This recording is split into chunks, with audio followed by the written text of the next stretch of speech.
Senhoras e senhores deputados, muito boa tarde. Vamos dar início à nossa reunião de hoje, desta tarde, em que temos o gosto de contar com a delegação do Tribunal de Contas, o seu Presidente, Sr. Juiz Conselheiro José Tavares. É sempre um gosto contar com a presença de Vossa Excelência, acompanhado que vem do Vice-Presidente, Sr. Juiz Conselheiro António Martins, e da Sra. Juíza Conselheira Ana Maria Leal Furtado, que igualmente cumprimento.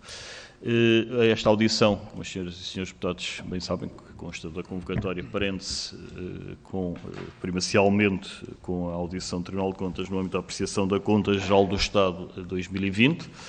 É um momento que esperamos que seja histórico, na exata medida em que encerrará um ciclo em que haverá uma decalagem que tem persistido por demasiados anos na apreciação da Conta Geral do Estado relativamente ao momento presente e, portanto, já depois de férias teremos, muito provavelmente, uma apreciação já da Conta Geral do Estado de 21, quando estivermos a discutir praticamente a proposta de Orçamento de Estado para 23.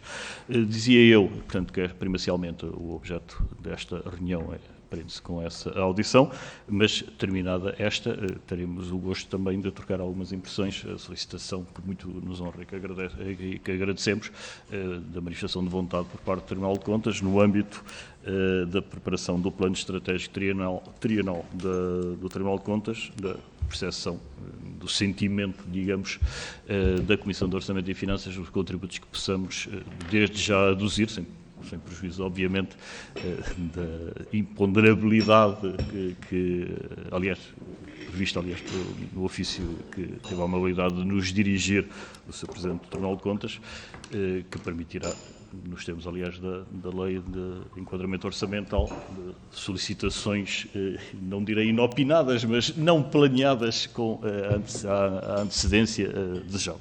Mas, portanto, recordar apenas os termos em que esta primeira parte decorrerá. Darei uma palavra imediatamente ao Sr.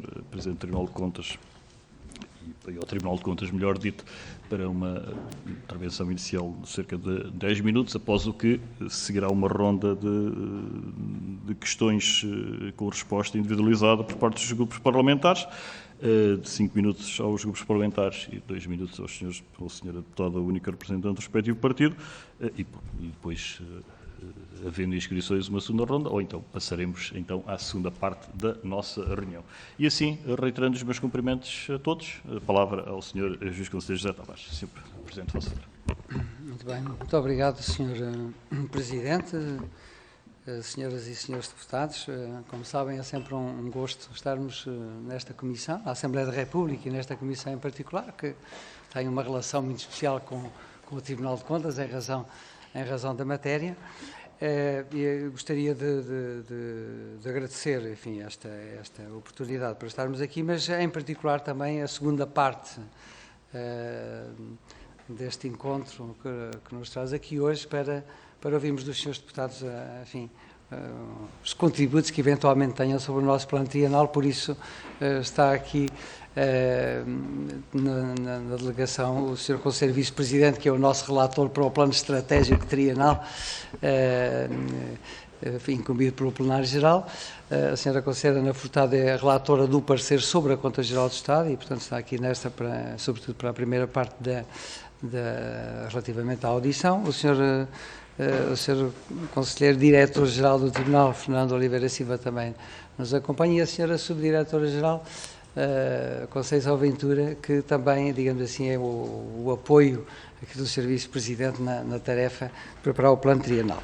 Muito bem, reportando-nos ao parecer sobre a Conta Geral do Estado de 2020, as senhoras e os senhores deputados sabem que é um documento muito importante na vida do Tribunal, que é aprovado pelo Plenário Geral do Tribunal de Contas, por todos os juízes conselheiros do Tribunal, incluindo os nossos juízes conselheiros das secções regionais, e é um documento muito importante. Enfim, é claro que tudo é importante para o Tribunal.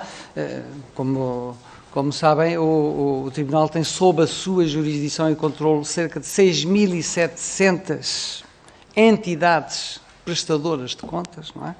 E isto, eu estou a referir este número porque pode ser importante também para a segunda parte do nosso encontro. Aqui acrescem as organizações internacionais de que o Tribunal de Contas é auditor, tal como neste momento a Organização Europeia de Biologia Molecular, a Organização Europeia de Navegação Aérea, o Secretariado Executivo da CPLP, já fomos também auditores da Agência Espacial Europeia, da Organização Europeia de Satélites Meteorológicos e candidatámos-nos também agora a uma outra organização europeia. Já sabemos que em princípio ficaremos aprovados, mas ainda não posso comunicar, mas espero na próxima reunião poder fazê-lo, o que me dará muita satisfação. Este parecer sobre a Conta Geral do Estado de 2020 corresponde ao primeiro ano da pandemia, não é? E foi elaborado durante a pandemia, com todos os constrangimentos para o Tribunal e também para as entidades auditadas, evidentemente, não é? Foi em 2020, não é? Todos nos lembramos desse ano atípico, não é? Que foi caracterizado por uma grande produção legislativa e regulamentar urgente, que foi caracterizado por uma desconcentração de poderes, incluindo no plano da realização de despesas, foi caracterizado por uma desprocedimentalização da atividade administrativa e financeira, por uma simplificação das regras de funcionamento dos órgãos colegiais, por uma flexibilização de prazos, nomeadamente até dos prazos de prestação de contas e da cobrança de receitas, o que tem também importância, também por uma maior discricionariedade na tomada das decisões, tendo em vista enfrentar rapidamente as necessidades públicas que entretanto surgiram de uma forma que não esperávamos. Este parecer também se segue, digamos, àquela primeira experiência, enfim, prevista na Lei de Enquadramento Orçamental das audições do Tribunal. Aliás, foi a segunda experiência há pouco tempo em que esta Comissão ouviu o Tribunal sobre se as propostas de orçamento haviam acolhido as recomendações do Tribunal. O Sr. Presidente, deputado Filipe Neto Brandão, já o referiu, mas eu gostaria aqui de me congratular pelo facto de termos recebido a Conta Geral do Estado de 2021, já a recebemos, não é? A Assembleia da República também, já recebemos no Tribunal, no prazo legal, portanto 15 de maio, por acaso foi 16 de maio, porque a 15 era domingo, o que implica que este Tribunal vai emitir o seu parecer até o próximo dia 30 de setembro. Já estamos a trabalhar, precisamente. E, portanto, ou seja, antes da entrega da proposta de lei do orçamento do Estado a esta Assembleia, não é? Portanto, este facto é um facto que parece que não tem significado, mas é muitíssimo importante. É extremamente importante e penso que estamos todos de parabéns, não é? Estamos todos de parabéns porque representa um passo qualitativo muitíssimo importante, sem prejuízo da contínua melhoria que nós possamos fazer no plano da prestação de contas, etc. Portanto, penso que estamos todos de parabéns, o nosso país, por isto acontecer, o que nos põe, digamos, neste ponto, ao nível dos países mais desenvolvidos.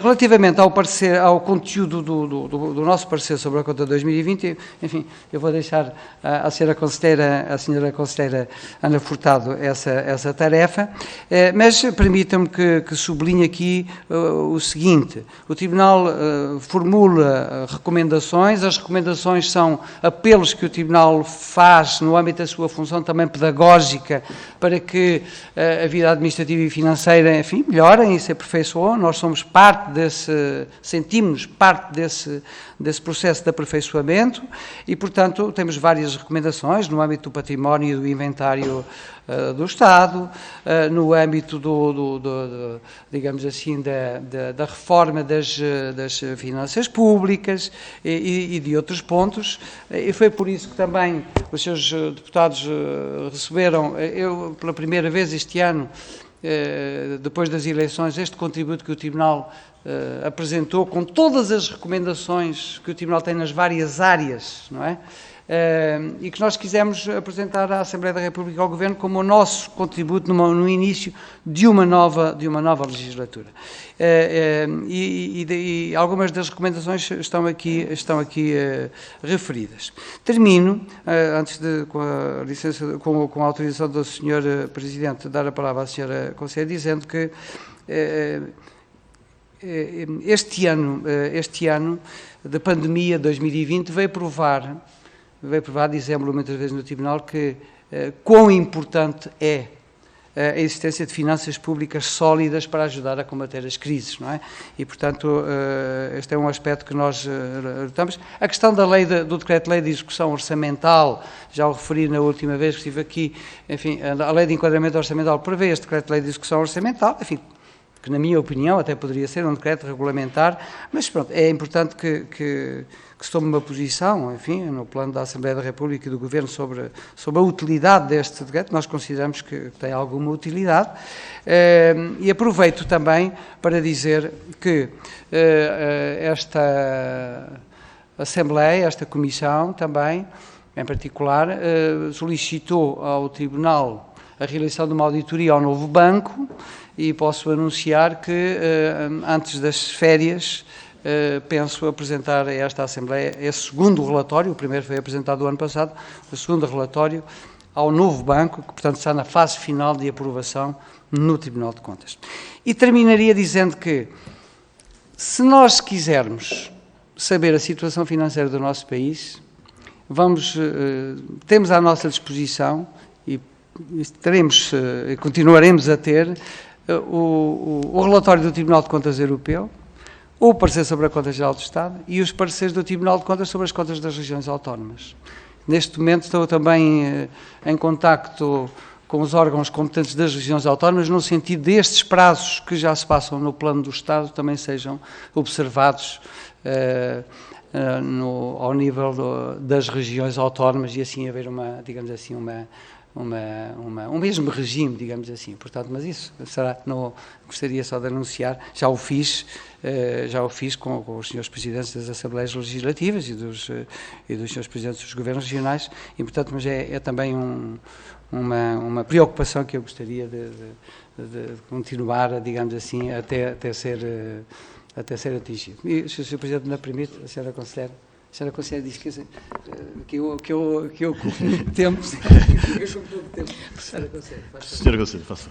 Obrigada, Sr. Presidente. Peço então a sua autorização para ter pelo menos 8 minutos para, de facto, apresentar o parecer sobre a Conta Geral do Estado de 2020, que é já um grande avanço em termos da apresentação deste parecer, que em tempos levava no mínimo uma manhã. E, portanto, Sr. Presidente, senhoras e senhores deputados, a apreciação feita neste parecer sobre a Conta Geral do Estado de 2020 foi realizada numa dupla dimensão. Por um lado, incorpora a verificação aos valores da execução orçamental das 479 entidades da Administração Central e das 11 da Segurança Social, do ponto de vista da sua contabilização e cumprimento da legalidade. E, no caso da Segurança Social, incluindo-se também a respectiva conta patrimonial. Por outro lado, incorpora também a análise aos respectivos montantes, à sua forma de reporte ou à ausência dela. Assim, as fragilidades detectadas e as recomendações emitidas têm um alcance que ultrapassa o das contas certas, porque envolve todo um processo de enquadramento e reporte orçamental, bem como de interação com as entidades envolvidas. Este caminho, que é contínuo, ganha importância nos tempos atuais, onde a sustentabilidade das nossas finanças públicas passa a estar já muito dominada pelas perspectivas dos custos de financiamento da dívida pública. Naturalmente, estas perspectivas dependem em grande medida da percepção dos mercados financeiros sobre os níveis de exposição aos riscos das nossas finanças públicas, variáveis para o qual a qualidade deste reporte não é alheio. E, sem mais demoras, passarei de seguida a apresentar algumas das principais mensagens deste parecer, ficando naturalmente disponível para responder às questões mais específicas que entendam por conveniente. A primeira mensagem, tem cerca de 10. Portanto, a primeira mensagem tem a ver com a especificidade de 2020 na execução orçamental. De facto, o ano 2020, em termos de contas públicas, está marcado pelo conjunto de medidas tomadas pelo Governo para fazer face aos efeitos da pandemia, que se traduziram num aumento da despesa e numa perda de receita que totalizou 4,3 mil milhões de euros.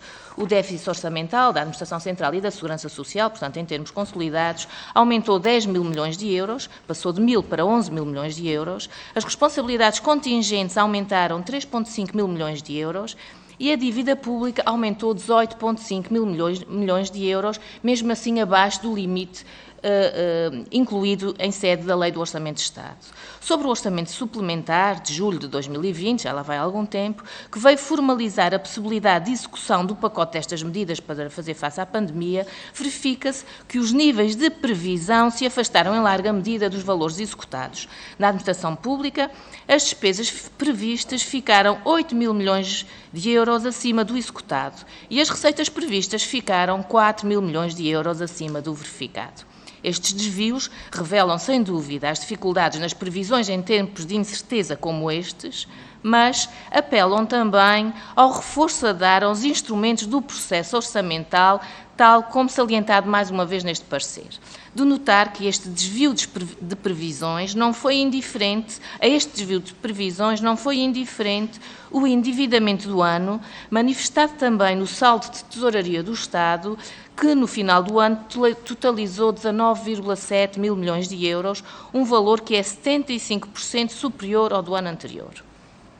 A segunda mensagem é aquela que resulta do juízo emitido e traduz a principal missão deste documento, de apontar um caminho, aliás, tal como a própria Lei de Enquadramento Orçamental, que passa por o dito caminho contínuo de dotar o orçamento e a conta com informação completa sobre a posição financeira do Estado.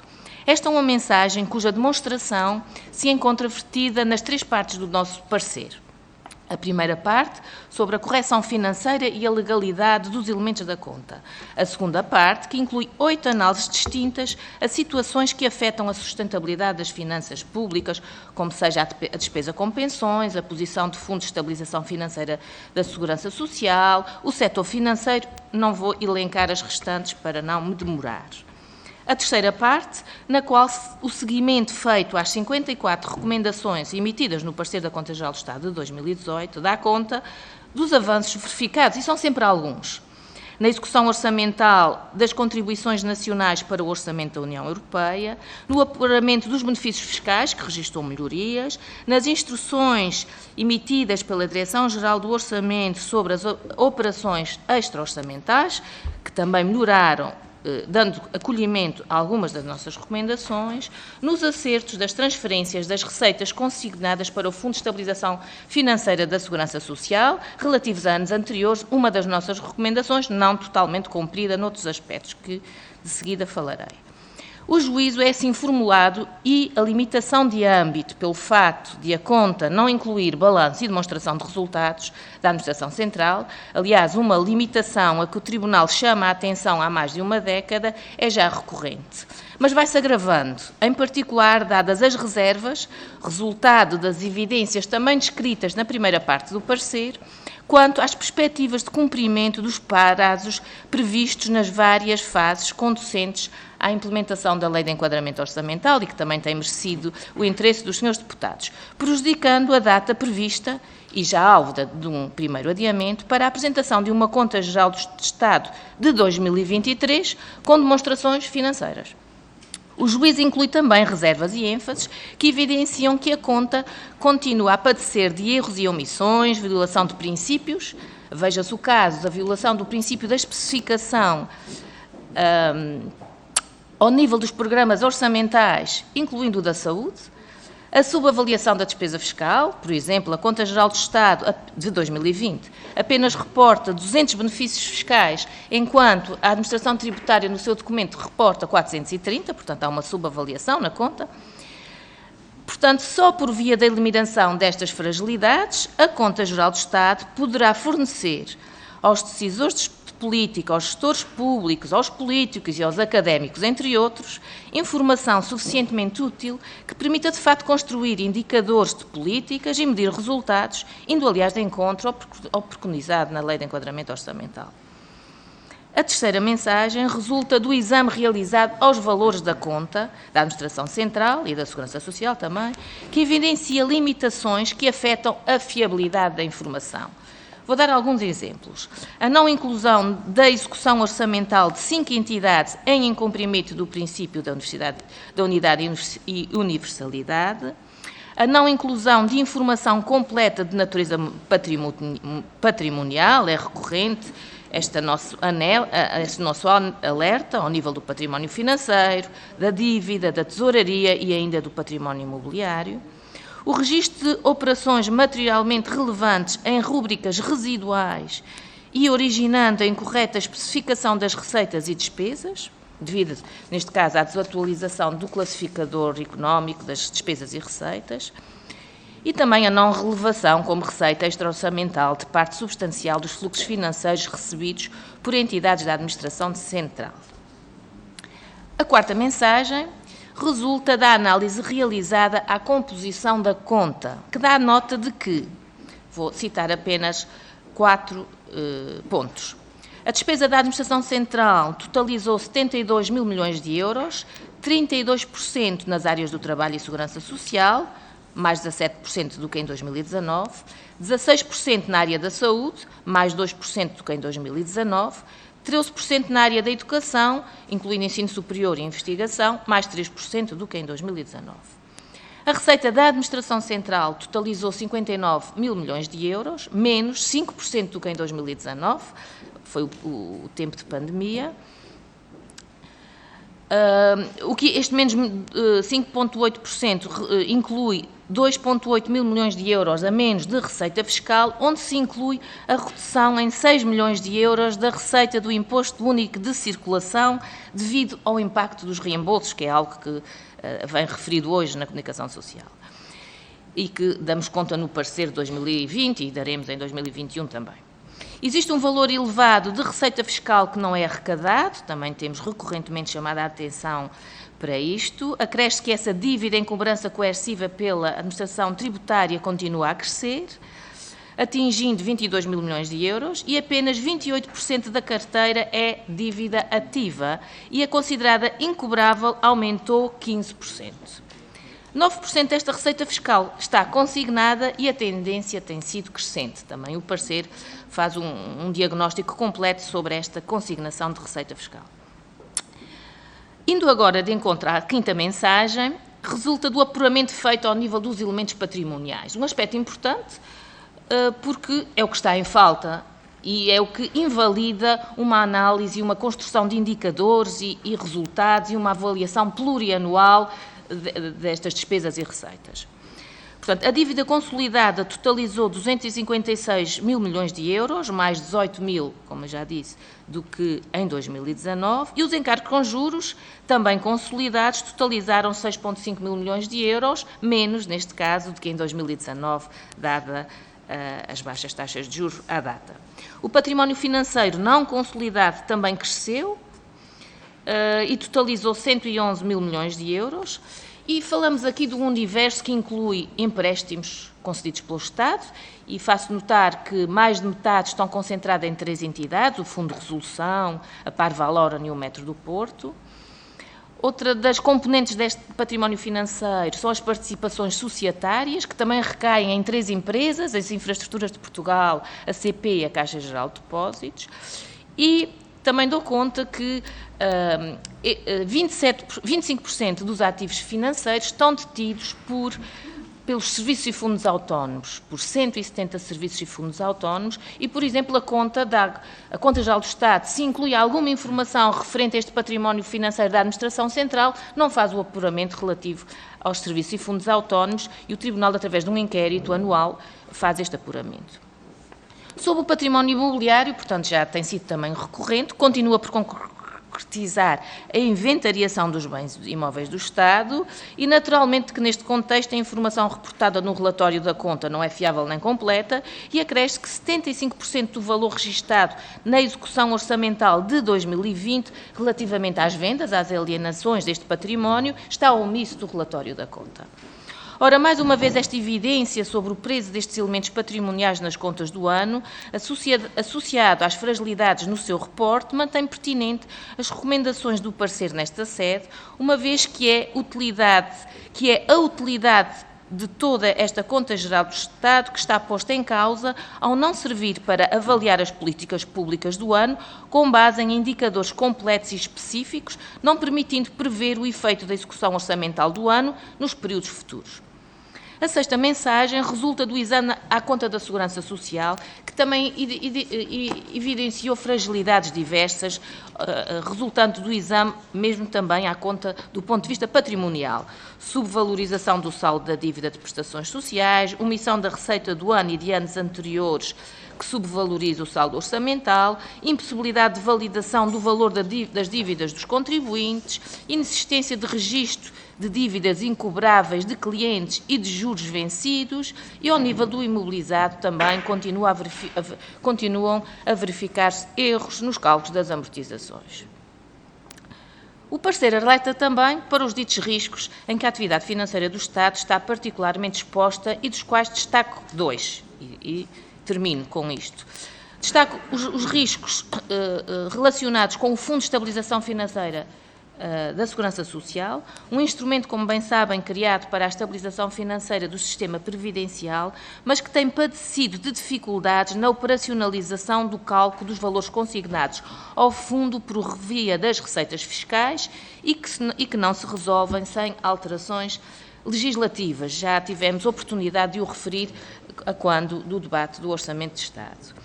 Por último, destaco em 2020 o aumento verificado das responsabilidades públicas por garantias prestadas em 3,5 mil milhões de euros, atingindo os 20,6 mil milhões de euros, devido às garantias ao financiamento das empresas concedidas no âmbito da pandemia. Porquê é que eu destaco? Destaco porque o Tribunal tem chamado a atenção para que estas garantias concedidas tenham um risco orçamental subjacente e que tal não é reportado no parecer, na Conta Geral do Estado, e, portanto, o Tribunal recomenda que a informação melhore ao nível das responsabilidades contingentes do Estado. E é tudo, Sr. Presidente. Obrigada. Muito obrigado, Sra. Conselheira Ana Furtado, Sr. Conselheiro Presidente José Tavares. Vamos então dar início à ronda e dou a palavra ao Sr. Deputado Sérgio Ávila, do Grupo Parlamentar do Partido Socialista. Dispõe até 5 minutos. Faça, Sr. Deputado. Muito obrigado, Sr. Presidente. Em primeiro lugar, cumprimentava o Sr. Presidente, Juiz Conselheiro do Tribunal, Sr. Vice-Presidente, a Sra. Relatora, Juíza Conselheira Relatora da Conta. E o ano 2020 é efetivamente um ano extraordinário. Extraordinário porque aquilo que todas as instituições, todas as entidades foram confrontadas em 2020, por um lado não era previsível e, em segundo lugar, exigia um conjunto de soluções, primeiro incertas, porque a realidade que vivemos todos em 2020 não tinha nenhum grau de certeza, nem da sua dimensão, nem da sua extensão, e particularmente também não tínhamos consciência do seu impacto. É bom lembrar que 2020 foi o ano onde houve a maior recessão de que há memória e registro, menos 7,6% em termos de PIB real, que inverteu uma trajetória de crescimento económico real de 2,7% nos 4 anos anteriores.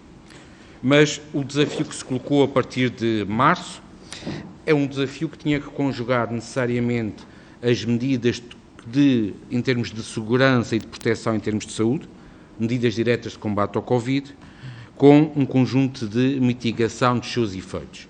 Mitigação no apoio e proteção ao rendimento das famílias, mitigação na manutenção da estrutura produtiva instalada e de manutenção dentro do possível do emprego. Uma segunda parte do ano, com a redução dos indicadores no âmbito do Covid, foi possível também começar a criar condições para a recuperação progressiva e robusta da atividade económica. Nesse sentido, medidas como que não estavam previstas e iniciativas legislativas que tiveram que ser urgentes, como, por exemplo, simplificar as medidas de apoio à retoma progressiva, o incentivo à normalização da atividade empresarial, as medidas de flexibilização de pagamento de impostos e de suspensão das execuções fiscais, que são muito bem referidas, também as medidas da despesa, que foram aqui bem referidas em termos de crescimento, nomeadamente na segurança social, na saúde e na educação. Isto fez com que 2020 fosse um ano verdadeiramente excepcional, onde o déficit em contabilidade nacional, mas curiosamente também em contabilidade pública, o valor é o mesmo, foram 5,7% do PIB, quando em contabilidade nacional no ano anterior se tinha registado pela primeira vez em muitos anos um saldo positivo de 0,1% do PIB, e este déficit, mesmo assim, é bom dizer, de 5,7% do PIB foi inferior em 0,6 pontos percentuais ao que estava previsto no orçamento suplementar aprovado nesta Assembleia. Ou seja, foi possível conciliar um conjunto de medidas que permitiu aquilo que era os objetivos, a proteção na saúde, a proteção do rendimento das famílias, a manutenção da estrutura produtiva e aquela que penso que teve maior êxito, que foi a manutenção do mercado de trabalho.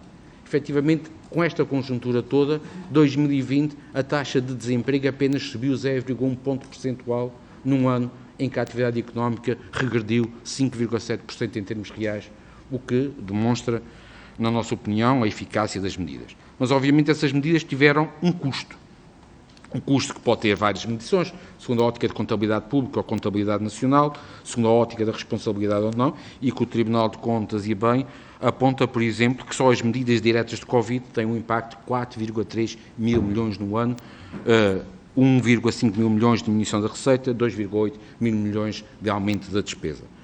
E que o conjunto com as responsabilidades, nomeadamente as garantias geradas às empresas, que manteve criar dezenas de linhas de crédito de financiamento às empresas, que correspondem a 3,5% do PIB, o cálculo do total representa 5,7% do PIB, as medidas de combate ao Covid. Eu penso que o resultado final, em termos de objetivos, e era uma primeira questão que colocava, em termos de manutenção de postos de trabalho, manutenção da capacidade produtiva, justificou esta componente, mas há aqui, evidentemente, um custo acrescido que fica para o futuro. O custo acrescido é o aumento da dívida pública. O aumento dessa dívida pública, que se formos, que se situa em 133,6% do PIB em contabilidade nacional século 2010, em todo o perímetro da administração pública, e que da administração central resulta, nesse ano, em 256 mil milhões, o que dá um crescimento, em termos de PIB, de 16,8 pontos percentuais e 18,5 mil milhões no montante. A primeira questão que colocava era precisamente essa, tendo em conta a evolução e a tendência de evolução de crescimento das taxas de juros, estas medidas que tiveram que ser tomadas nesta dimensão em 2020 resultaram nos seus objetivos, na proteção da saúde, na manutenção da capacidade produtiva, na proteção do mercado de trabalho, na manutenção dentro do possível rendimento disponível das famílias, mas têm agora um custo acrescido anual que resulta dos encargos, do estoque, o aumento dos encargos da dívida nominal e que é ponderado pelo aumento que se está a verificar das taxas de juros. E neste contexto, a questão é como fazer face a esta realidade necessária. Foi necessária no momento, teve a sua eficácia, mas que tem este custo, que traz este custo ao longo dos anos. O segundo aspecto tem a ver também com essa preocupação da sustentabilidade das contas públicas, tem a ver com aquilo que são outros indicadores que, apesar de tudo, em 2020 foram, na nossa opinião, positivos. Um foi referido, foi a redução dos encargos à dívida. O segundo aspecto positivo foi a redução do prazo de pagamento a fornecedores, que mantém uma tendência desde 2017. Em 2020, de acordo com o relatório da Conta-Geral do Estado, houve uma redução de prazo dos pagamentos em atraso nos hospitais de 109 milhões de euros, valor mais baixo desde 2011, mas essencialmente essa sustentabilidade conjugada com esta pressão que houve sobre o aumento da dívida em 2020 leva efetivamente a que o cuidado em termos do equilíbrio orçamental, da redução de déficit e da redução da dívida, é bom dizer que uma parte da dívida pública face ao PIB irá descer pelo crescimento natural do PIB, a partir de 2021, mas há o estoque da dívida, que é aquilo que paga juros, irá crescer. E a última pergunta, só para concluir, é como encaram o facto de, em 2015, o relatório do Tribunal de Contas ter 98 recomendações, em 2020 baixou para 51 recomendações, ou seja, metade daquelas que havia em 2015, se não consideram isso uma evolução positiva do ponto de vista de acatamento e de esforço de acatamento por parte do Governo das recomendações do Tribunal de Contas. Muito obrigado, Sr. Deputado Sérgio Ávila. A palavra ao Sr. Presidente do Tribunal de Contas, ao Sr. Muito obrigado, Sr. Deputado Sérgio Ávila, pelas considerações que fez e que me levam a responder da seguinte forma. Em primeiro lugar, gostaria de chamar a atenção dos senhores deputados para o facto de, para além deste parecer sobre a Conta Geral do Estado, o Tribunal, em 2020, 2021 e também em 2022, levou a cabo um conjunto de auditorias específicas relativamente aos aspectos que o Sr. Deputado Sérgio Ávila acabou de referir, como, por exemplo, fizemos logo em 2020 um relatório sobre o layoff simplificado, também fizemos vários relatórios sobre o acompanhamento da execução orçamental, outros, acabámos até recentemente de aprovar, agora já em 2022, um outro sobre a aquisição de ventiladores, etc, etc. Portanto, há um conjunto de relatórios, que nós chamamos relatórios de auditoria Covid, em que acompanhamos a par e passo, digamos assim, a vida financeira do país no que respeita ao acompanhar, digamos assim, ao enfrentamento da crise que, entretanto, caiu sobre nós. Por exemplo, recordo-me do primeiro relatório sobre o layoff, relativamente aos primeiros 3 meses, a senhora Conselheira, por acaso foi a relatora também desse relatório, esse relatório abrangeu cerca de 100 mil empresas e 800 mil trabalhadores, e no primeiro trimestre após março, não é? Portanto, após março, após o início da pandemia, isso envolveu cerca de 650 milhões de euros de apoio e cerca de 350 milhões de redução na receita, digamos assim. Portanto, no conjunto, quase 1.000 milhões de euros de apoios, não é, senhora Conselheira? Portanto, aproximadamente 1.000 milhões de euros, não é? E, portanto, evidentemente que estes 2 anos de pandemia, desta crise que ainda não nos deixou, agora, digamos assim, acrescida com esta nova crise que, entretanto, referiu, significa que criou, digamos assim, em termos das finanças públicas portuguesas, dificuldades acrescidas, não é? Que ainda são mais acrescidas agora com a questão das taxas de juros, que o Sr. Conselheiro acabou de referir, e, portanto, o Tribunal cá estará para ver. Enfim, não cabe ao Tribunal indicar as medidas para, digamos assim, fazer frente a este problema das taxas de juros. Aliás, não é sequer um problema nacional também exclusivo, é um problema também da União Europeia, não é? E, o que revela, digamos assim, a natureza global e integrada das finanças públicas no nosso país, não é? Não podemos analisar este ponto apenas do ponto de vista nacional e, portanto, o que posso dizer ao Sr. Deputado é que acompanharemos, enfim, as medidas que o Governo achar por bem para enfrentar esta questão das taxas de juros, enfim, que também tem uma dimensão europeia, como eu acabei de referir. Relativamente à questão das recomendações, Sr. Deputado Sérgio Ávila, realmente é um aspecto positivo e para nós congratulamos-nos com isso, com o facto de as nossas recomendações serem acolhidas, não é? Ainda, por isso é que nós elaboramos este contributo para esta Assembleia e para o novo Governo que tomou posse. E, portanto, há um princípio nosso, é que nós não desistimos até que as nossas recomendações sejam acolhidas. E não desistimos porque as fazemos com o propósito de ajudar a melhorar as finanças públicas.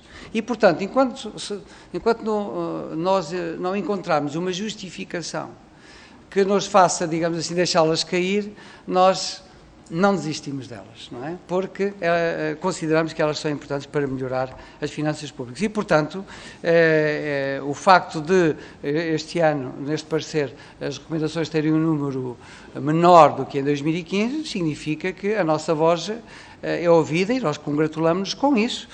Também notamos isso na generalidade da administração pública e, portanto, não esquecemos sempre que as recomendações são talvez dos atos do Tribunal mais responsabilizadores de quem as recebe.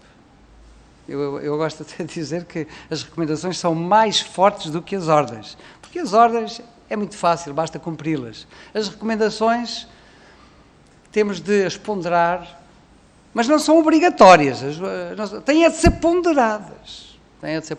E, portanto, o Tribunal continuará com esta sua função pedagógica, de contribuir para a melhoria e para finanças públicas mais fortes. Não sei se a senhora Conselheira deseja acrescentar. Posso só acrescentar relativamente às recomendações, de facto, porque geralmente perguntam-nos, mas as recomendações são acolhidas ou não? O facto de não serem acolhidas significa que não são ouvidas?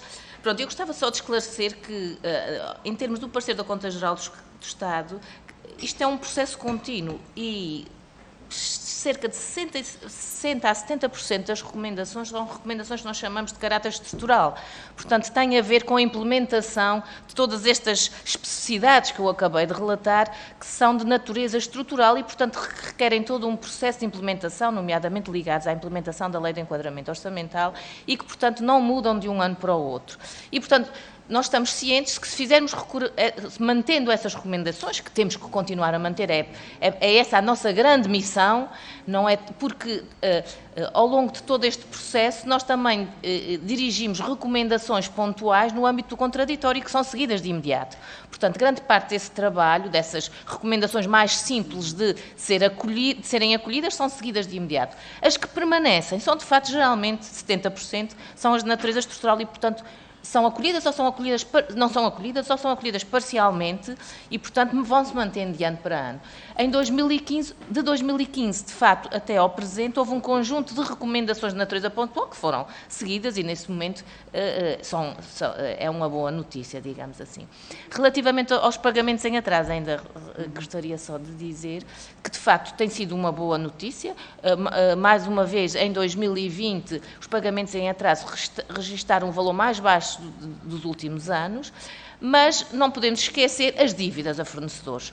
Nós, no parecer da Conta Geral do Estado, não damos conta desses montantes, mas no parecer da Conta Geral do Estado, que será apresentado em breve, faremos. E, portanto, nomeadamente, é um assunto que temos que estar sempre à alerta, é complementar a informação sobre os pagamentos em atraso, que são aqueles superiores a 90 dias após o vencimento da dívida, com a dívida que no final do ano ainda permanece por cumprir. E, portanto, nesse ponto, as notícias não são tão boas quanto a relativa aos pagamentos em atraso. Eu só queria acrescentar, por exemplo, aquela questão dos prazos, por exemplo, da apresentação da Conta Geral do Estado e do parecer do Tribunal de Contas, resulta também de recomendações de há anos, não é? Que nós temos aqui discutido. Pronto, este ano demorou tempo, mas felizmente conseguimos chegar a este ponto positivo. Pronto. Mas foi uma recomendação que demorou anos e anos e anos e portanto, tudo tem o seu tempo, não é? Muito obrigado. Muito obrigado, Sra. Presidente, Sra. Conselheira. A palavra agora ao Grupo Parlamentar do Partido Social Democrata, Sr. Deputado Jorge Paulo Oliveira. Sr. Deputado, faça favor. Muito obrigado, Sr. Presidente. Cumprimento em nome do parlamentar do PSD, o Sr. Presidente do Tribunal de Contas, Juiz Conselheiro José Tavares e, na sua pessoa, a Sra. Juíza Conselheira e relatora do presente parecer e o Sr. Juiz Conselheiro que acompanham. Sr. Presidente, começar por dizer que o anúncio da entrega do parecer do Tribunal de Contas relativamente à Conta Geral do Estado de 2021, em momento anterior à apresentação da proposta de Orçamento de Estado para 2023, é efetivamente um passo qualitativo muito importante e que naturalmente nós saudamos e resistamos e louvamos a atitude da parte do Tribunal de Contas também nesse esforço de aproximação destas duas datas. Sr. Presidente, agora relativamente ao parecer da Conta Geral do Estado 2020, a primeira constatação que nós retiramos é que o parecer é, à semelhança dos anos anteriores, bastante crítico sobre a Conta Geral do Estado apresentada pelo Governo do Partido Socialista. E é bastante crítico e é bastante preocupante, atentas às reservas e os ênfases sobre a legalidade, a correção financeira e o controle interno, descrevendo situações, tais como, algumas já foram referenciadas pela Sra. Juíza Conselheira e relatora do presente parecer, mas que eu acho que mesmo assim vale a pena densificar.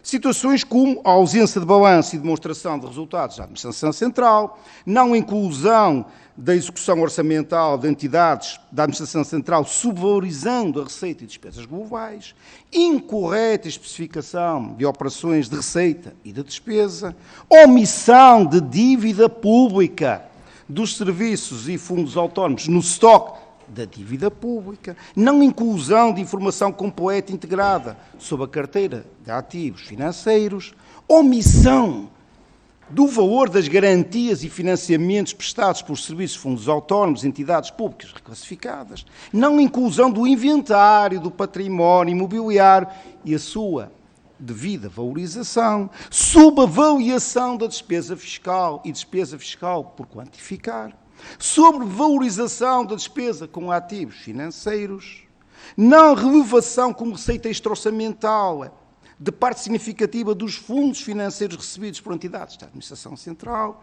insuficiência de informação sobre fluxos oriundos da União Europeia e sobre a execução orçamental financiada por esses recursos, incumprimento do princípio da onerosidade na conta da Segurança Social, incumprimento das normas de cadastro e inventário dos bens do Estado relativamente ao cálculo de amortizações de imóveis, incumprimento da legislação comunitária quanto à construção do património do Fundo de Garantia Salarial, e, repare-se até, inexistência de certificação legal de contas à conta do Instituto de Gestão Financeira da Segurança Social, com o revisor oficial de contas a declarar não lhe ser possível proceder à certificação legal daquelas contas. De facto, Sra. Presidente, já estamos preparados por tudo, mas com esta nós não esperávamos. Ouvir, ou melhor dizendo, temos conhecimento de uma declaração do revisor oficial de contas que declara que não tem condições para certificar as contas do Instituto de Gestão Financeira da Segurança Social, confesso que esta que nós não esperávamos. Com esta nós esperávamos. E isto merecia uma explicação da parte do Governo. E nós vamos pedi-la, não naturalmente, ao Tribunal de Contas. E podíamos continuar, obviamente. E aqui, Sr. Presidente, a pergunta que se impõe é de saber até que ponto esta Conta Geral do Estado é fiável e até que ponto esta Conta Geral do Estado é transparente. A Sra. Juíza Conselheira e relatora do presente parecer disse-nos que muita informação não é fiável. Pois, mas é tanta informação que não é fiável que a pergunta é: e a Conta Geral do Estado, com tanta informação não fiável, é fiável? E a Conta Geral do Estado, com tanta informação não fiável, permite efetivamente o escrutínio e o controle por parte do Tribunal de Contas? Essa é a questão que se impõe. Essa é a questão que se impõe. E esta questão faz sentido, até porque, já aqui vamos às questões das recomendações, vale sempre a pena pegar nesta matéria, até porque o Tribunal de Contas formou a 51 recomendações, o que é um número bastante significativo, e vi dizer que em 2015, 0,98 até podiam ser 500, para mim é absolutamente irrelevante. Eu não estou a apreciar a conta de 2015, já tivemos eleições em 2015, já tivemos eleições em 2019, já tivemos eleições em 2022, tenham paciência, 7 anos depois, essa desculpa, por amor de Deus, guardem-na lá nos vossos cadernos, não venham para aqui com ela. E, portanto, para dizer, Sr. Presidente, que até faz sentido porque há mais 51 recomendações que, de acordo com o Tribunal de Contas, afetam a completude e correção da conta. Não se tratam de quaisquer recomendações, afetam a completude e correção da conta. Mais importante que o número é a consequência dessas mesmas recomendações. Recomendações que, como já se percebeu, metade delas vem em 2018, vem em 2019 e volta a acontecer em 2020. E aqui a pergunta é: até que ponto é aceitável este grau de incumprimento? Porque há aqui algumas, Sra. Juíza Conselheira, há aqui algumas recomendações que de facto é difícil de aceitar, que seja difícil ao Governo lhe dar cumprimento. É muito difícil e, portanto, nós somos obrigados a concluir que é mesmo à vontade. É mesmo à vontade. Para não dizer outra coisa, como seria, por exemplo, dizer que é incompetência. Sr. Presidente, para terminar, Sr. Presidente também, Sr. Presidente da Comissão, Sr. Presidente do Tribunal de Contas, para terminar, dar aqui apenas uma pequena nota relativamente ao ano 2020, obviamente que não pode ser analisado sem ter em consideração a pandemia, e é importante salientar que o Tribunal de Contas teve especial cuidado na elaboração da sua conta e dedicou-lhe espaços, naturalmente, uma análise sobre as implicações do Covid do ponto de vista orçamental. E também aqui é importante dizer que o Tribunal de Contas voltou a ser bastante crítico com o Governo. Bastante crítico. Ao contrário do que o Governo, por exemplo, andou a apregoar, das 22 medidas indicadas pelo próprio Governo como reação ao impacto adverso da pandemia na economia, eu estou a falar das medidas incluídas, quer no Programa de Estabilização Económica e Social, quer as 6 medidas fora dele, o que nós verificamos é que 14 dessas medidas nem sequer tiveram execução. Reparem bem, 14 nem sequer tiveram execução. E das restantes, se fizéssemos uma média, a média de execução foi de 58%. Ora, enfim, convenhamos que isto é mau, é mesmo muito mau, quando o que se deveria acontecer era, de facto, termos graus de execução, eu diria, próximos dos 100%, porque isso é que seria o ideal, mas se não fosse possível, pelo menos andarmos muito acima dos 80%. Não é grau de execução de zero. Não é grau de execução de zero. E por isso também não surpreende que nós tenhamos sido, e vou terminar mesmo, Sr. Presidente, nós tenhamos sido, ao nível dos parceiros europeus, aquele que menor esforço orçamental despendeu no combate à pandemia. O que menor está entre aqueles que despendeu o menor esforço. E quem o disse foi nem mais nem menos que o Sr. Presidente do Conselho Económico e Social, destacado militante do Partido Socialista. E por isso também não espanta que tenhamos sido aqueles que maior destruição económica vivemos em 2020. Muito obrigado, Sr. Presidente. Muito obrigado, Sr. Deputado Jorge Paulo Oliveira. A palavra ao Sr. Presidente do Tribunal de Contas. Sr. Conselheiro, faça favor. Muito bem, muito obrigado, Sr. Deputado Jorge Paulo Oliveira. O nosso parecer fala por si, não é verdade? E relativamente às questões que o Sr. Deputado apresenta e que constam do nosso parecer, verificamos que realmente a Conta Geral do Estado não apresenta o balanço e a demonstração de resultados e outros aspectos informativos que são importantes para termos uma visão global, completa e integrada das contas públicas. E, portanto, consideramos que a Conta Geral do Estado não é uma Conta Geral do Estado completa, pelas razões que nós apontamos no parecer. Aproveito para dizer o seguinte, e esta vai ser a nossa próxima, como é que eu hei de dizer, digamos assim, uma batalha no bom sentido, que é, o Sr. Deputado Jorge Paulo Oliveira sabe que, portanto, de acordo com a Lei de Enquadramento Orçamental, o Tribunal de Contas, em 2024, vai pela primeira vez emitir um documento de certificação da Conta Geral do Estado relativamente à Conta Geral do Estado de 2023. Já estamos a trabalhar há 2 anos a preparar-nos para isso, e, portanto, a Conta Geral do Estado de 2023 já será objeto de certificação por parte do Tribunal de Contas no ano de 2024. Portanto, em setembro de 2024, aqui estaremos para apresentar o parecer sobre a Conta Geral do Estado e a certificação da Conta Geral do Estado de 2023. Esta é uma notícia que eu gostaria de dar, que resulta da lei, se não for alterada, e, portanto, nós estamos a preparar-nos justamente para dar esse passo, que eu penso que será um passo muitíssimo importante. Até lá, o Tribunal, como disse, não deixará cair as suas recomendações, acompanhará todos os aspectos menos positivos da Conta Geral do Estado e tudo faremos para que a Conta Geral do Estado seja um documento de prestação de contas o mais completo e fiável possível. Senhora Conselheira, deseja acrescentar alguma coisa? Muito bem, muito obrigado. Muito obrigado, eu, Sr. Presidente. Palavra agora ao Grupo Parlamentar do Partido Chega, Sr. Deputado Rui Afonso. Sr. Deputado, faço agora a palavra. Obrigado, Sr. Presidente. Aproveito para cumprimentar o Sr. Presidente do Tribunal de Contas, o Sr. Juiz Conselheiro José Tavares e, na sua pessoa, cumprimentar os restantes membros do Tribunal de Contas. Aproveito também para cumprimentar as senhoras e os senhores deputados. Bom, o nosso tema, o primeiro apontamento que temos que fazer tem a ver com as recomendações, que já falaram aqui. Efetivamente, o número de recomendações foi inferior às 2015, mas foi superior às 2019, portanto, foram mais 8. Sendo que nos anos anteriores, os graus de acolhimento das recomendações, conforme já foi dito, andou na ordem dos 60%. Minha primeira questão, Sr. Presidente, é perceber se de alguma forma conseguiram apurar que tipo de recomendações é que foram acolhidas pelo Governo e qual o seu impacto efetivo em termos da conta do Estado e se consideram que houve alguma recomendação de tal forma importante que Vossas Excelências considerassem, mas que deveria ser acolhida pelo Governo e que foi desconsiderado. Essa é a primeira questão. Agora, passando ao parecer técnico em si, restamos que uma das principais observações, também já foi falada aqui, encontra-se relacionada com o facto da consolidação não ter abrangido operações materialmente relevantes, os juros terem sido sobrevalorizados e haver erros de contabilização.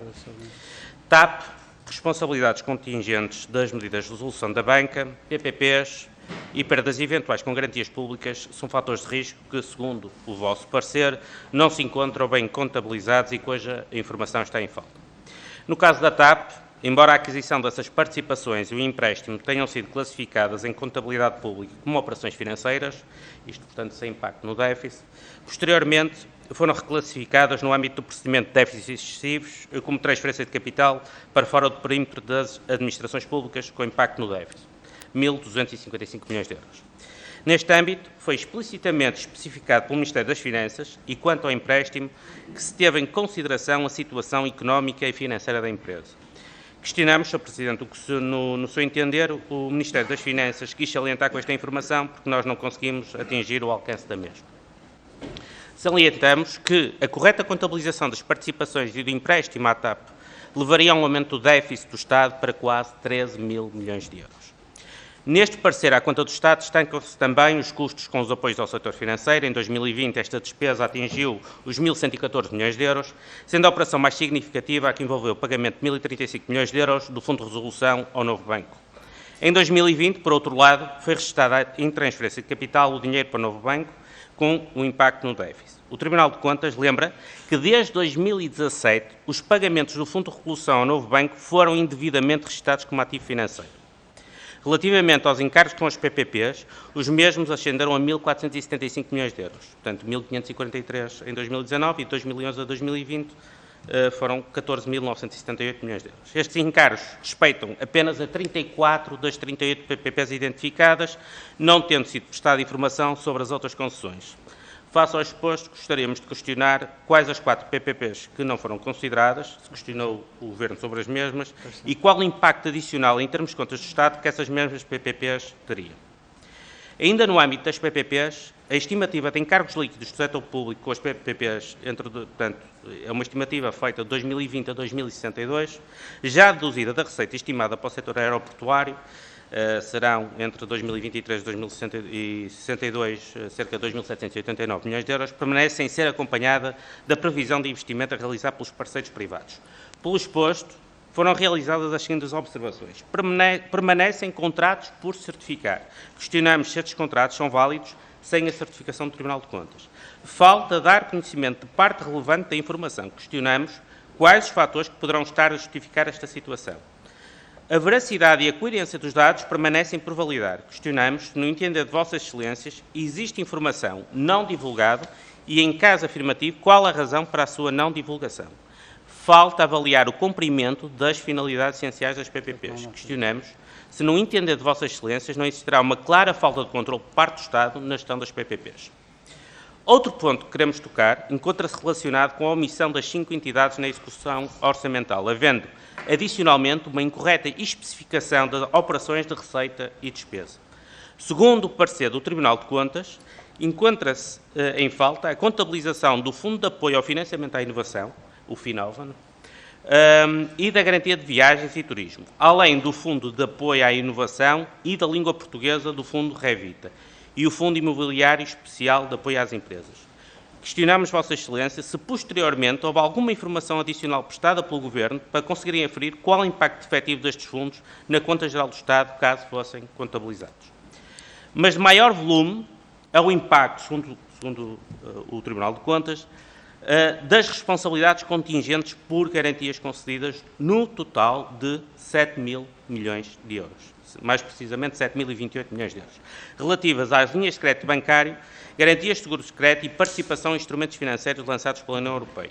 Segundo o parecer do Tribunal de Contas, no contraditório, o Ministério das Finanças, reportando-se às contragarantias do Fundo de Contragarantia Mútua às linhas de crédito Covid no valor de 6.330 milhões de euros, refere o valor estimado de 326 milhões de euros de perdas nos próximos anos.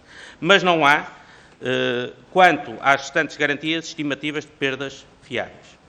Para o Tribunal de Contas, este aumento de garantias constitui um risco orçamental que deve ser adequadamente divulgado, designadamente na Conta Geral do Estado. Todavia, o relatório da Conta Geral do Estado 2020 não apresenta qualquer apreciação deste risco, sobretudo no que respeita às responsabilidades que se podem tornar exigíveis no futuro. Adicionalmente, o Tribunal de Contas continua a denotar que a Conta Geral do Estado omite, por outro lado, algum estoque de dívida dos serviços e fundos autónomos, contabilizando essa omissão em 30,5 mil milhões de euros, em valor nominal, sendo que 9,2 mil milhões é a dívida consolidada. E omite a dívida com derivados financeiros dos serviços e fundos autónomos, no total 481 milhões de euros. A nossa questão final é se, efetivamente, Vossa Excelência não considera que todos estes erros apontados no vosso parecer são de tal maneira graves que constituem um real fator de risco de sustentabilidade das finanças públicas. Muito obrigado.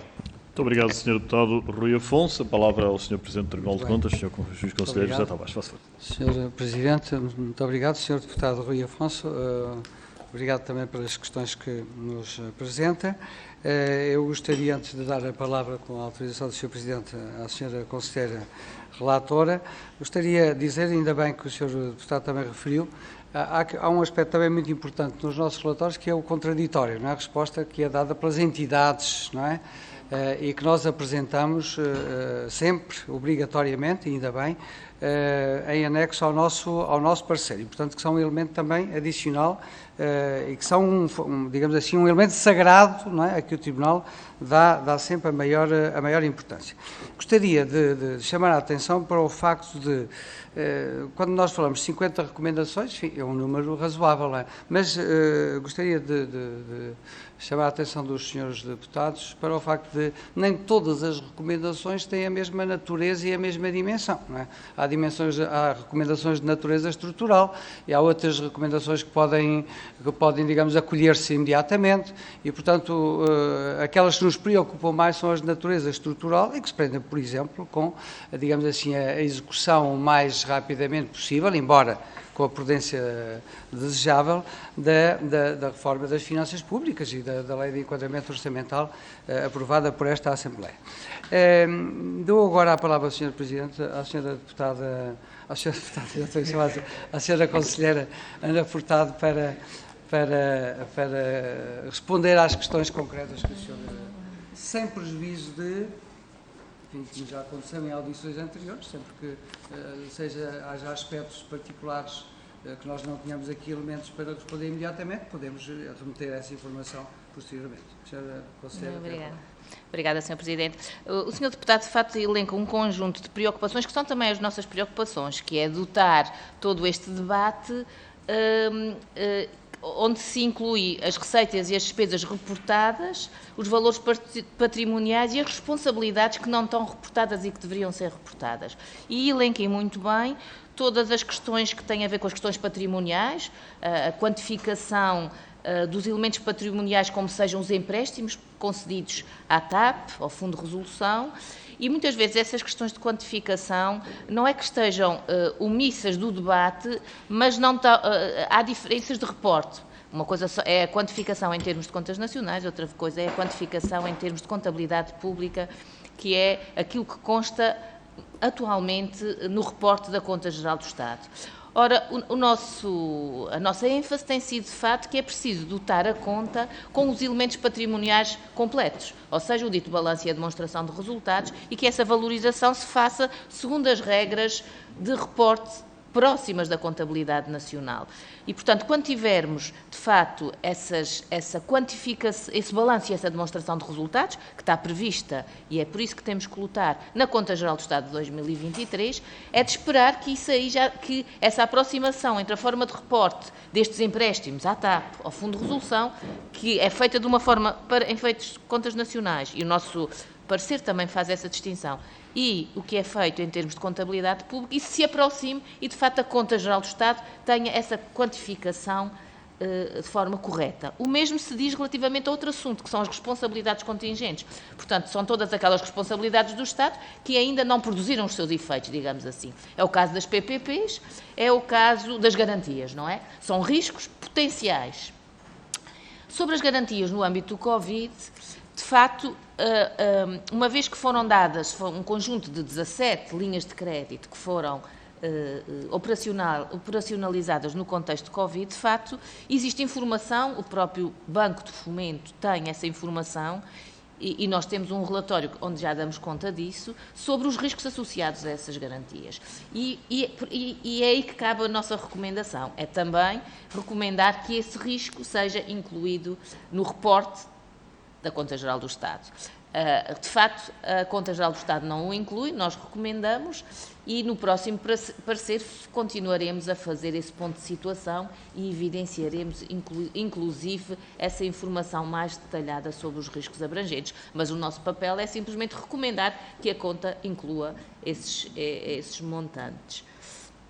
Sobre a questão das entidades que estão omissas, apesar de tudo, este ano são só 5.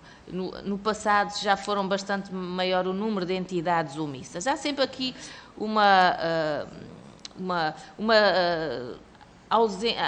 alguma divergência entre algumas entidades, por exemplo, como é o caso do Finova, que consideram que, porque em termos de contabilidade, porque o INE não as incluiu como uma EPR, não devem constar no perímetro da Conta Geral do Estado. Nós somos objetivos e, portanto, o nosso parecer é objetivo quanto a isso, portanto, devem estar incluídas e, portanto, simplesmente o que identificamos é que há subavaliação da despesa e da receita nesse contexto, porque as entidades não constam, os seus valores não constam dos valores da conta. Obrigada, Sra. Muito obrigado, Sra. Conselheira e Sr. Presidente. Passamos agora ao Grupo Parlamentar do Partido Comunista Português, Sr. Deputado Bruno Dias. Sr. Deputado, faça favor. Muito obrigado, Sr. Presidente. Senhoras e Srs. Deputados, quero começar por cumprimentar toda a delegação do Tribunal de Contas, Sr. Presidente José Tavares, Sra. Conselheira Ana Furtado, Sr. Vice-Presidente António Martins, toda a equipa, os seus conselheiros que aqui se encontram, agradecer muito não apenas a informação e também a própria reflexão que estão a partilhar com a Assembleia da República nesta matéria. Eu vou evitar, digamos, repetir algumas das observações e inclusive até dos comentários que foram dados, por um lado, de valorização do trabalho mais célere e mais atualizado que passamos a fazer na avaliação das contas gerais, da Conta Geral do Estado, e evitar também alguma repetição, que seria sempre justa, relativamente a problemas recorrentes, relativamente o Tribunal usa com rigor as expressões, a questão da transparência, a questão do conhecimento e do rigor na informação orçamental que é facultada e que é passível de ser analisada e escrutinada neste âmbito. A questão da certificação e o caminho que temos para fazer até lá chegar, olhando para as dificuldades que estão à nossa frente, mesmo transmitidas neste relato no parecer da Conta Geral do Estado 2020. Em todo o caso, eu gostaria de, no pouco tempo que temos, de centrar-me em 3 ou 4 pontos e convidar-vos a fazer um pouco mais de análise e de partilharem connosco o ponto de vista do trabalho do Tribunal desta matéria. A primeira das quais, já foi aqui mencionada ao longo desta reunião, que tem a ver com as chamadas medidas Covid, ou seja, com aquilo que os senhores, na apresentação do parecer, sublinharam e bem, o caráter excepcional do ano 2020.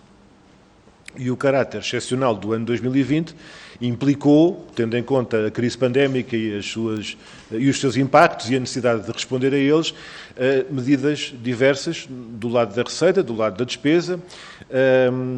Aquilo que nos chamou a atenção, independentemente do debate político sobre a adequação do seu desenho e da sua aprovação, é depois o facto de a execução deixar muito a desejar. A execução dessas mesmas medidas, havendo algumas que tiveram um peso substancial, o Sr. Presidente já mencionou há pouco a questão do layoff simplificado. No quadro do parecer, estamos claramente perante o valor mais significativo das medidas Covid, os tais 825 milhões de euros, de tal maneira que só esta medida é superior, em termos de impacto financeiro, ao aumento de capacidade do Serviço Nacional de Saúde. Ora, nós tivemos a ocasião de discutir politicamente e ouvir os parceiros sociais, ao nível da economia nacional, e identificámos esta questão, que foi uma ínfima parte das micro e pequenas empresas que conseguiram ter acesso a esta medida do layoff simplificado, e uma proporção bastante maior das grandes empresas, face ao universo das que existem, teve acesso a essa medida. Portanto, destes 825 milhões, não vou dizer que a maior parte foram as maiores empresas, a maior parte deste dinheiro, mas a maior parte das grandes empresas teve acesso a elas, que é diferente. Por outro lado, também é particularmente esclarecedor e interessante, logo na página seguinte, quem diz na página seguinte, diz 3 páginas a seguir, peço desculpa.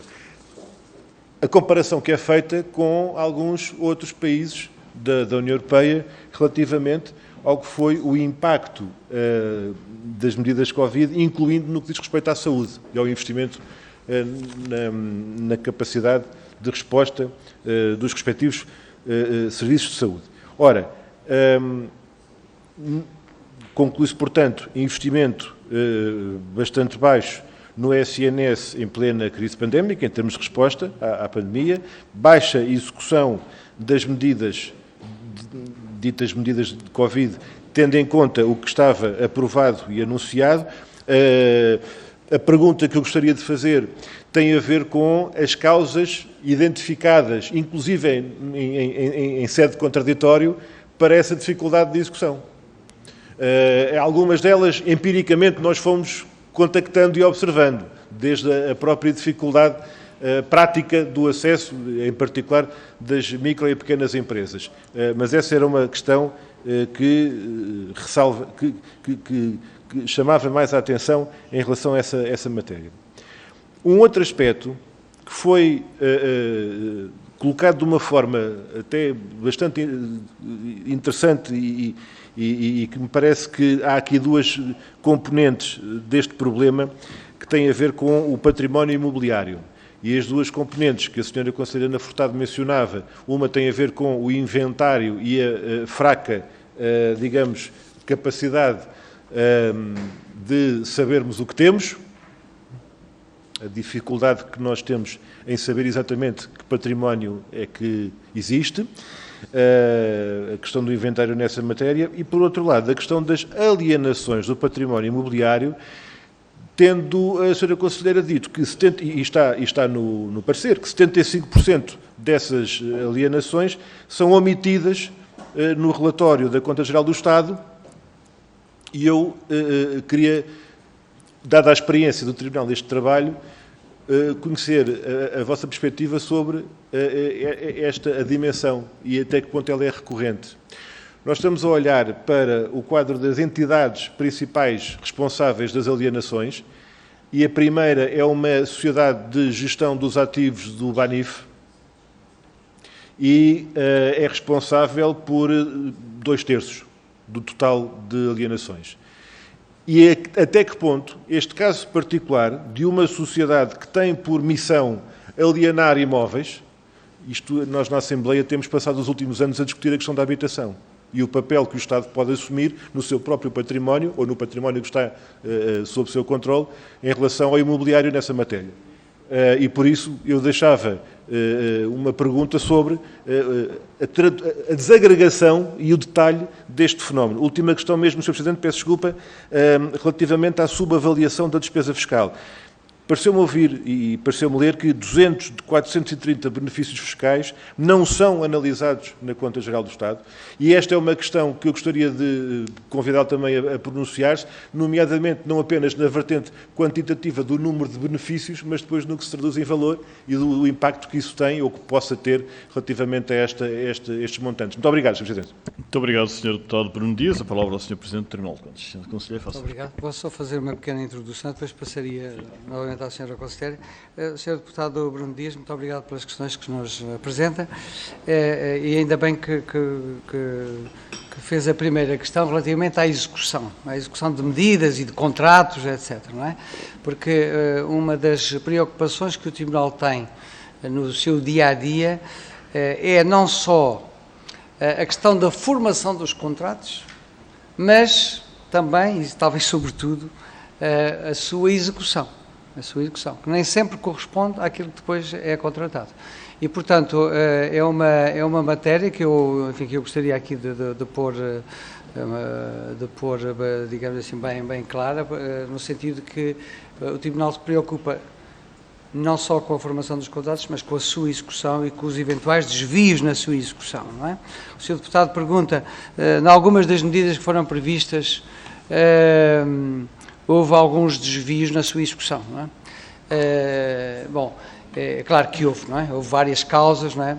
Uma das causas eu posso até testemunhar, enfim, em conversas que tivemos no Tribunal, enfim, estamos a falar de 2020, portanto, atenção, temos de recordar aqui de 2 anos atrás que o mundo era completamente diferente do que estamos a falar hoje, não é? E eu recordo-me de ver uma azáfama enorme, não é? Para enfrentar, enfim, as novas necessidades públicas que apareciam por todo o lado, não é? E, portanto, resolver e satisfazer essas necessidades públicas e, portanto, não tenho dúvidas que uma boa parte dos desvios que houve na execução das medidas teve a ver com a catadupa de medidas que teve de ser tomada para, no dia-a-dia, enfrentar, digamos assim, um mundo que nos caiu em cima com enormes necessidades. Claro que, evidentemente, que outras terão sido menos bem planeadas, etc. Não é? Portanto, há aqui várias causas a terem atenção.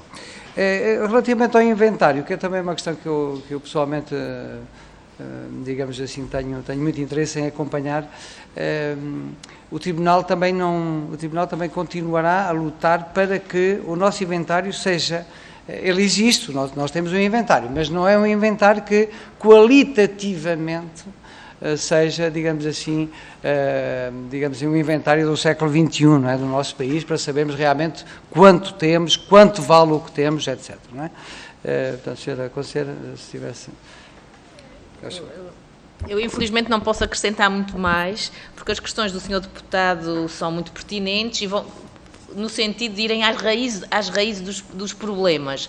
Mas, em sede de parecer, nós apenas identificamos os montantes, identificamos as questões do reporte e não vamos de encontro às causas dos problemas evidenciados. Essa análise das causas é feita em sede de auditorias. Relativamente ao património, é uma área que temos acompanhado, de facto, com bastante periodicidade até. Houve um relatório que publicámos há 2 anos, julgo eu, sobre o inventário e o património imobiliário do Estado, e por detrás estão sempre as questões dos sistemas de informação e da articulação entre eles. É um investimento que está por fazer, que está planeado fazer-se, nomeadamente agora no contexto dos investimentos do PRR, esperemos, mas de facto isso é a causa do inventário ainda não se ter feito. As entidades têm inventário feito, se formos em concreto, individualmente a cada uma das entidades, os problemas são mais do que muitos, em termos de atualização dos respectivos valores, portanto é um trabalho que se tem que se levar a cabo e é isso que temos, as nossas recomendações têm insistido consistentemente nisso. Sobre a questão da despesa fiscal, de facto, o que está aqui evidenciado no parecer é esta discrepância entre os montantes de benefícios fiscais evidenciados na Conta Geral do Estado, os ditos 200, que contrastam com o que está elencado em termos de relatórios da autoridade tributária. Aqui há diferenças de tipologias. E é um trabalho que o Tribunal também tem vindo a acompanhar e há nomeadamente, em concreto, neste momento, um grupo de trabalho que está também entre a Autoridade Tributária e o Ministério das Finanças, que está a trabalhar nesta questão e, portanto, todos os anos temos vindo a verificar melhorias nesta convergência e neste melhor reporte sobre a despesa fiscal. Se me disser qual é o valor da despesa fiscal nesses 200 outros benefícios fiscais, não o sabemos, porque exatamente neste momento ainda não fizemos nenhuma auditoria, mas o parecer identifica aqui alguns casos em concreto sobre esses benefícios fiscais que estão em falta. Muito obrigado, Sra. Conselheira, muito obrigado, Sra. Presidente. Vamos então prosseguir, dando a palavra à Sra. Deputada única representante do Partido Pessoas, Animais e Natureza, Sra. Deputada Inês Sousa Real, dispõe de 2 minutos. Faça favor. Muito obrigada, Sr. Presidente, Senhoras e Senhores Deputados, Senhores Juízes Conselheiros. Muito agradeço e começo por saudar a presença do Tribunal de Contas, nomeadamente na reflexão e nos esclarecimentos que nos têm prestado, sobretudo sobre um documento tão estrutural para o nosso país. Eu gostaria de colocar 3 questões muito concretas. Desde já, como estava no plenário, peço desculpa se alguma delas for repetida com o início das intervenções. Primeiramente, gostaria de falar sobre os Objetivos do Desenvolvimento Sustentável e da Agenda 2030, que são instrumentos fundamentais para o combate combate às alterações climáticas, sobre os quais o Tribunal de Contas também já se pronunciou, nomeadamente no seu parecer. É um domínio em que entendem que tem havido pouca transparência e que, sobretudo, quer no PRR, nas 20 áreas com investimentos previstos, apenas 3 serão mencionadas, a saúde, o mar e a indústria, é que mencionam os ODS que estão associados, não sendo mencionado nos demais. E aquilo que gostaria de começar por perguntar neste tema é que mecanismos é que poderemos contribuir para introduzir dentro deste tipo de instrumentos que possam ajudar a uma maior implementação dos ODS, nomeadamente os mecanismos de monitorização dos resultados e da execução. O PAN tem defendido que seria útil rever a lei do enquadramento orçamental, por forma a exigir a divulgação obrigatória destes dados, mas também se um mecanismo de escrutínio, por exemplo, de execução do PRR associado às Assembleias de Cidadãos ou outros mecanismos mais abertos, se no entender do Tribunal de Contas poderia ser útil para compreendermos esta execução. Depois, gostaríamos de colocar também, relativamente às borlas fiscais que continuam a ser dadas aos ASP, nomeadamente que têm ascendido a mais de 500 milhões de euros, ou seja, aos impostos sobre os produtos petrolíferos. Estamos a falar de cerca de 12,6% em 2019. Este é um subsídio perverso numa economia fóssil, compreendendo o contexto económico que estamos a viver, nomeadamente a inflação. No entanto, a ONU e a OCDE têm incentivado os Estados e recomendado aos Estados que revertam estes subsídios. Do ponto de vista da eficiência económica, aquilo que gostaria de perguntar na análise do Tribunal, se é de facto eficiente economicamente mantê-los e se estamos de facto estando alinhados com os objetivos da descarbonização e do cumprimento do combate às alterações climáticas, se economicamente isso também seria viável. E por fim, até porque o meu tempo não é muito e peço desde já desculpa aqui se estiver já a fugir um pouco ao meu tempo, a última questão que gostaria de colocar prende-se com a análise que foi feita em relação às parcerias público-privadas. De facto, o relatório arrasa com as PPPs, sabemos que vamos pagar 3 vezes mais pela sua execução. A renegociação destes contratos poderia ser um caminho viável, no entender do Tribunal de Contas, no entender do PAN de sim, mas gostaríamos de ouvir a opinião dos senhores vice-conselheiros. Muito obrigada. Muito obrigado, meu Sr. Deputado Inês Sousa Real. Palavra ao Sr. Presidente do Tribunal de Contas. Faça o Sr. Muito obrigado. Muito obrigado, Sra. Deputada, pelas questões que nos apresenta. Ainda bem que a Sra. Deputada refere aqui os Objetivos de Desenvolvimento Sustentável constantes da Agenda 2030 das Nações Unidas, que é uma das, provavelmente é uma das matérias que gostaríamos de continuar a ter no nosso plano trienal 2023-2025. Eu, aliás, enfim, antes da minha nomeação como Presidente do Tribunal, era juiz conselheiro responsável por esta área e tinha, digamos assim, em preparação uma auditoria que, enfim, que o Tribunal depois continuou e está a continuar, no sentido de saber como é que nós estamos organizados em termos de tornarmos a Agenda 2030 das Nações Unidas, não é, com os seus vários Objetivos de Desenvolvimento Sustentável, organizados de uma forma que nós consigamos atingir esses objetivos todos, não é? E até, enfim, realizei várias reuniões com responsáveis do setor público para este efeito, não é? E, portanto, esta matéria é uma matéria extremamente importante. Devo dizer à Sra. Deputada que, mesmo na comunidade internacional dos Tribunais de Contas, uma das nossas preocupações é esta: em que medida nós, Tribunais de Contas, podemos contribuir ainda mais para que os Objetivos de Desenvolvimento Sustentável nos nossos países, enfim, falando agora na comunidade internacional, em que medida que nós podemos contribuir para que eles efetivamente sejam atingidos. E há, mesmo na Organização Mundial dos Tribunais de Contas, INTOSAI, mecanismos justamente para irmos ao encontro desta preocupação. Portanto, certamente será um dos nossos objetivos, enfim, veremos, o Tribunal está agora a discutir para os próximos anos, mas até 2030 está na nossa agenda. Agora, a Sra. Deputada pergunta-me que mecanismos, enfim, eu aí, assim como relativamente às PPPs, aí gostaria de chamar a atenção da Sra. Deputada, enfim, a Sra. Deputada sabe perfeitamente que também temos uma preocupação que é de respeitar ao máximo possível o princípio da separação de poderes e, portanto, não gostaríamos de nos intrometermos em matérias da governação pública e das opções político-legislativas e administrativas que cabem a quem de direito, portanto, ao Tribunal não cabe, enfim, tomadas que sejam, quer no plano legislativo, quer no plano político, quer no plano administrativo, o Tribunal fala-as a cumprir e acompanhará a sua execução. Isso sem dúvida nenhuma. E, portanto, sobre isso era o que eu gostaria de dizer. A senhora deputada, não sei se... A senhora deputada... Não é Senhora mais Conselheira... Ainda Não, enfim... Não há duas sem três. Não, senhora Conselheira Ana Furtado, se desejar... Não, só faço minhas as suas palavras, Sr. Presidente, obviamente, mas só também agradecer esta alerta sobre os Objetivos de Desenvolvimento Sustentável, porque também, de facto, nós trazemos-lo aqui para efeitos de parecer sobre a Conta Geral do Estado, é exatamente esta a nossa preocupação, é no fundo alertar para a sua importância, alertar para a necessidade da monitorização e para a necessidade, desde já, porque isto é só em 2030, não é? Mas desde já este acompanhamento e este reporte também ser feito e, por que não, em sede da Conta Geral do Estado, que é o nosso âmbito. Muito obrigado, Sra. Conselheira. Perguntava se vamos prosseguir ainda este tema da ordem de trabalhos ou se, não havendo inscrições para tal, poderemos passar ao segundo ponto. Penso que sim, então. Passaremos então ao segundo ponto da ordem